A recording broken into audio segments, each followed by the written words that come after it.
মাঠে আসলাম টিকিট খেলা দেখার জন্য। আমার পিছনে যারা যারা আছে সবাই কিন্তু টিকিট খেলছে। সে ছোট্টবেলার সময়টুকু আপনার এখনও মনে পড়ে, যখন যেখানে টিকিট খেলা হতো তখন আমি সেখানে টিকিট খেলা খেলতাম এবং দেখার জন্য যেতাম ওইখানে। তো আজকে আমরা একটা মাঠে আসলাম, যে মাঠটা বিশাল বড় একটা মাঠ।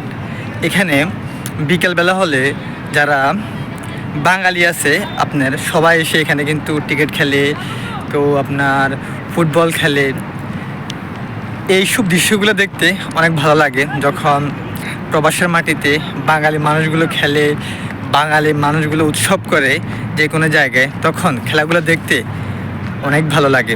উৎসবমুখর দিনগুলো এখনও আমার স্মরণীয় হয়ে আছে। আমাদের গ্রামে যখন টিকিট খেলা হতো বা ফুটবল খেলা হতো, কিন্তু আমার সবচাইতে ফেভারিট খেলা হলো ফুটবল। আমি বেশিরভাগ কিন্তু ফুটবল খেলতাম। তো এখানেও কিন্তু হয়, কিন্তু আজকে কিন্তু মানুষ আসে নাই খেলার জন্য, আজকে শুধু টিকিটে খেলে। তো গ্রামে যখন হতো আমি খেলাগুলা খেলতে এবং দেখতে যেতাম, খুব ভালো লাগতো। সবাই যখন একটা গোল বা এখানে যখন যারা টিকিট খেলে, যারা ক্যাচ হয়, সবাই একটা, এই দৃশ্যগুলো দেখতে অনেক ভালো লাগে।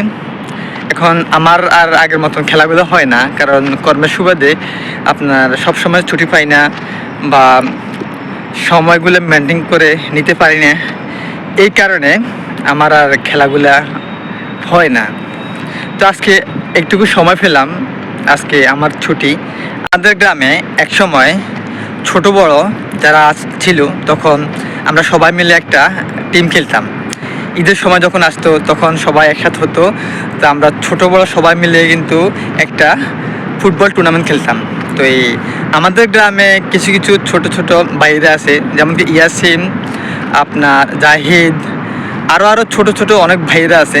তো তাদের সাথে আমরা যারা বড়, তারা সব সময় খেলাগুলো খেলতাম। তো একটা কথা আপনাদের কাছে শেয়ার করি, শেয়ারটা হলো কি, আমাদের গ্রামে যখন ছোট বড় খেলা হতো, তখন আমরা বড়রা যতটুকু পারফরমেন্স করতে পারতাম না, ছোটরা এর সাইডে ভালো ভালো পারফরমেন্সগুলো আপনার করে থাকতো ওই সময়ের মাধ্যমে।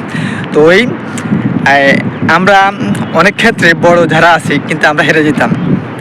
আমরা তাদের সাথে আপনার দৌড়ে আমরা কিন্তু পারতাম না। তাদের যে বলের প্রতি আকর্ষণ, তাদের গোলবার থেকে আমাদের গোলবারে যখন গোল দিত, তাদের বলের কত স্পিরিট সেটা আপনার বলা বাহুল্য।